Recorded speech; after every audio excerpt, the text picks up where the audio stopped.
How's it going, guys? So I recently impulse purchased a 2024 CFMOTO Papio. If you don't know, these are a Chinese company. They've gotten really popular and they are now sold in pretty much every dealership everywhere. Like even like the local dealer here, they're closed today, but they sell these. I have had multiple Groms. If you follow me on literally anything besides YouTube, you will see that I've had multiple Groms. I've had, I believe, 3 Kawasaki Z125s now. I've wanted to try one of these for a while. This is the 3rd one I've ever rode. The 2nd one I ever rode was in Chicago about 2 weeks ago. And I didn't really get much chance to just kind of go ride it, see what I thought, and it was all modified. This one is completely stock. There is not a single thing done to it. I've put about 100-ish miles on it now, and so far I'm actually pretty impressed. The power's nice. I actually like the 6-speed more than I thought I would. That's kind of like one of the weird parts about it, is this motor is massive and it's got 6 gears. It's got decent power. It could be a little bit better in the top end. It'll hit good speeds, but as soon as you start going up a hill, it really starts to suffer. First, I feel like the Groms and even the Z pull a lot harder going uphill. But with the gearing on this, the top speed is a lot higher than a Grom and a lot higher than a Z125. The gear ratios are all really close. The power's all way up high. The biggest difference that I have come to conclude on it, as far as just riding, is this thing feels like a pocket bike. The Grom, at least with handlebars, without handlebars, the Grom feels like a scooter. With handlebars, the Grom feels, you know, somewhat like a normal motorcycle. It still feels small, but it feels somewhat like a normal motorcycle. This thing, however, with the clip-ons, the foot pegs are like back. So with the foot pegs being back, the clip-ons, it feels like a miniature sport bike, and consequently, if you've ever rode a little pocket rocket, it feels like a slightly bigger pocket rocket. The only things I've had to do so far just to make it rideable, I didn't like this factory lever positioning. It was like too high up, so like my hands, I'd be riding, my hands would be like this the whole time, rather than just nice and comfortable and straight. I adjusted the clutch lever. I don't like the factory clutch lever adjustment. And where the Chinese parts of this bike come in is the clutch lever, as you can see, has a lot of play in it. I would definitely recommend changing the clutch lever. The brake lever feels pretty solid. The brakes are pretty good. They're not like blow your mind phenomenal, but it's also a cheap motorcycle. I don't expect the brakes to be phenomenal. The lights on it are really good. But as far as overall quality, it rides really smooth. It's the smoothest little bike I've ever ridden. The throttle's smooth to the point where it almost feels like an electronic throttle, which is really impressive. So I don't like electronic throttles that much, but your average rider that's not trying to do anything crazy usually likes an electronic throttle. I like that the kill switch is like an MT-07. You just pull it down and it starts. It's kind of cool. There's not a button for it. It's also got hazards, which a lot of Mini, or I guess every Mini that I know of, does not have. The speedometer is really cool. I like the way it's all displayed. It's really hard to read with direct sunlight on it, and the screen gets scratched really, really easily. I've already buffed it once, and it is already hard to read again. The windscreen also gets scratched very, very easily. It is a pain to take apart and work on, I've already discovered. I've just done some cleaning up maintenance. It's not the most fun thing to work on. As far as more of the Chinese quality goes, everything corrodes on it. This bike is 2 years old. It just passed 4,000 miles with my ownership, and the exhaust was turning brown. It looked awful. It was pitting already, so I had to take that off, blast it, fix it. The exhaust looks good now. The header bolts were also rusting. The valve cover bolts were rusting. Everything, the rear shock's even rusting. Like, everything on this bike likes to corrode and rust, which is not a good sign, but that's where that Chinese quality comes in. The biggest thing I like about this bike, outside of just riding it, that I think every bike should have. So this bike has an app. It keeps track of your trips, your top speeds, how much mileage you're getting. And the best part, this bike has a built-in tracker. So once you sync your phone to it, as long as the battery's connected, you can see where this bike's at.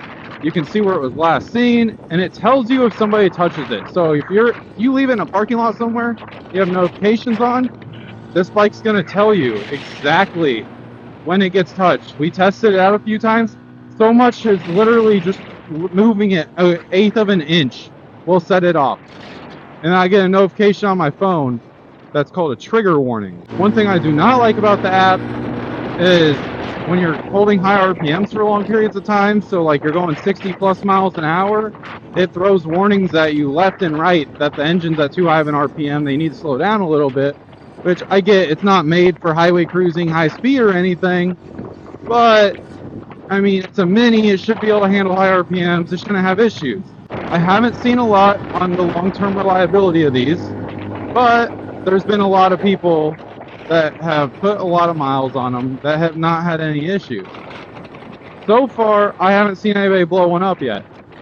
And I say yet because I know it's going to happen at some point. The crazy part about this bike, that I will give it way over the Grom the Z, is if every one of them feels like this, I don't know how the build consistency is, especially being Chinese, but if everyone rides like this, these bikes are so smooth, like they almost feel put together better than the Grom or the Z125. I would never choose it over a Grom. So far in my first 100 miles, I would choose it over a Z125. I'm not a big fan of the Z125s, and the aftermarket support for these is already almost as good, if not better, than the Z125 is, which is crazy, because these haven't been out that long. The Z125 has never been updated. And the resale value of these also seems to be higher than the Z125 is. Personally, I think looks-wise, this is the coolest looking Mini right now, and that's part of why I impulse bought one. I really wanted to try it out, so we tried it out. I haven't done any super long trips on it, but I've done, you know, I've done 15, 20 straight minute rides, and honestly, it's really comfy. The seat's a little cushiony, it's wide, which is really nice. And the handlebars, your arms down position, your arms don't really get tired. Your wrists kind of get tired if you lean forward a little bit because your weight's all on your arms. But if you keep your body just more upright and just relaxed, it is very comfy. And this windscreen feels like it helps the speed a little bit too. Gives you a little more aerodynamics, which is kind of cool. And they did it right. They didn't make it look ugly.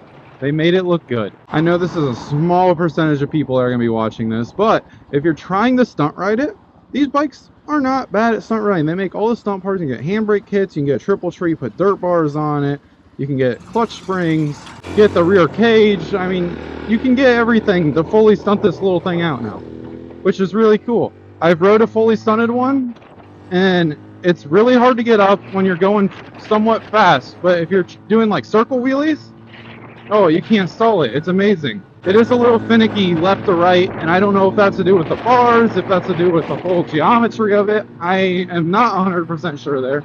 But it has a little lip behind you from the passenger seat. It holds you in. I think it'd be cool if somebody built one of these, sent the rear seat to like Top Stitch or something, and got like an actual stunt seat built.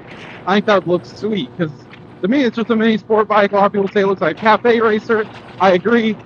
It just, the way it sits and everything just makes me think sport bike. One thing I really want to try that I might do on this bike at some point, because I would like to build one of these, see what it's like, learn more about it, because I don't know a lot about the CFMOTOs, and just in general, let alone the Papio. I know more about this than I know about the other ones, but as a whole, I really don't know that much about them. I recently learned that they're partnered with Yamaha, and they make some of Yamaha's motors overseas. Also, getting used to the clip-ons is a little different, only in the steering. When you're going straight, they feel awesome.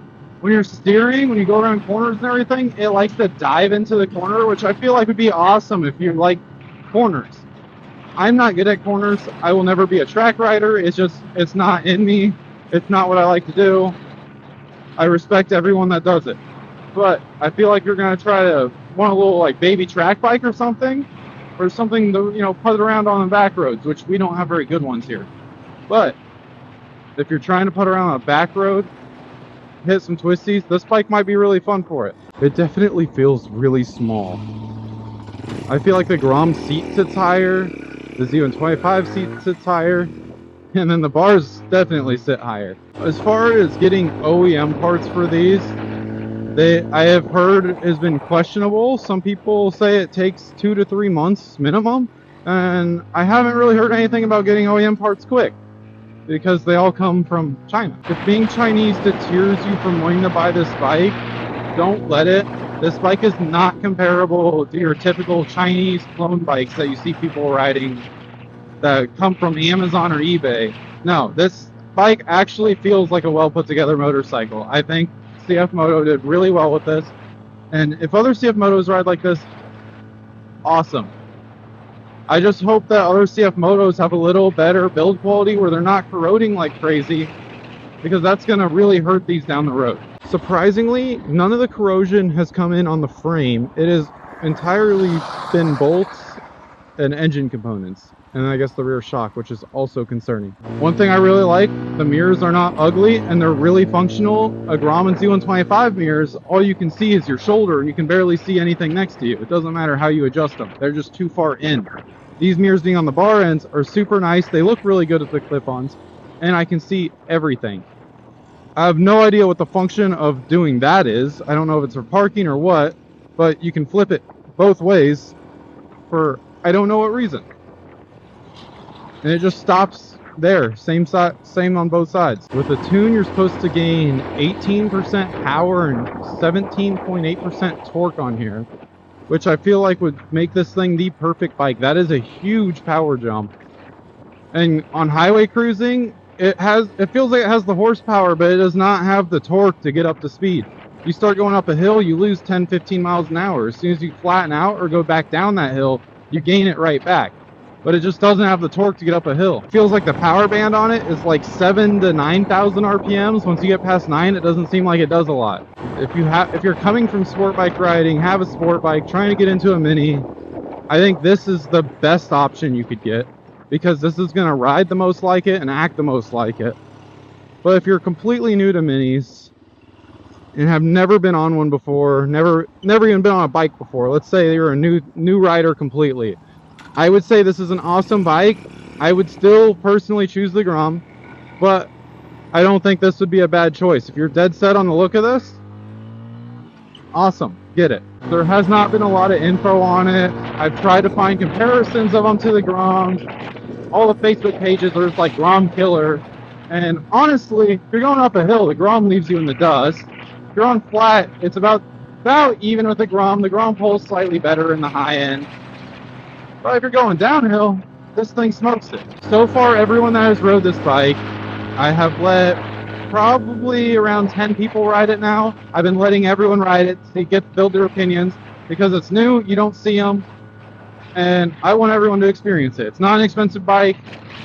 I love to see what people think of it, because I really like it. And so far, everyone that I know that's rode it has also really liked it. That 6th gear is so close to 5th gear. It is a very, very close ratio. So the RPMs don't drop much, but it's enough like you're cruising 50 miles an hour in town. It's the world of difference. It just keeps your RPMs nice and low compared to a Grom. Like a Grom, you're going to be cruising 7,000. On this, you can cruise 6. I do think they did the analog tachometer way better than Kawasaki. I love this little screen here. It tells you everything you want to know about it. And if you want to know more, you go on that. The amount of technology in it's just perfect. First, you look at the Z125, and it just looks really, really outdated. Even the Groms had a digital screen since 2014. Like, why can we not put a digital screen on those yet? Why are we not updating them? The reason the Z125 is not popular is because they do not update it. The paint quality on here actually seems really, really good. This white is gorgeous in the sunlight. I give it a nice buff, so it's really, really shiny. And the paint just shines, it sparkles, it looks amazing. As far as the looks wise go, you got 24 and 25 that don't have the belly pan. I guess they have a belly pan, but they don't have the full fairing. Then 25 and current have the full fairing, which some people like more, some people like less. I like the half fairing. If you have any questions, feel free to drop them in the comments. I hope you enjoyed the review, and until next time.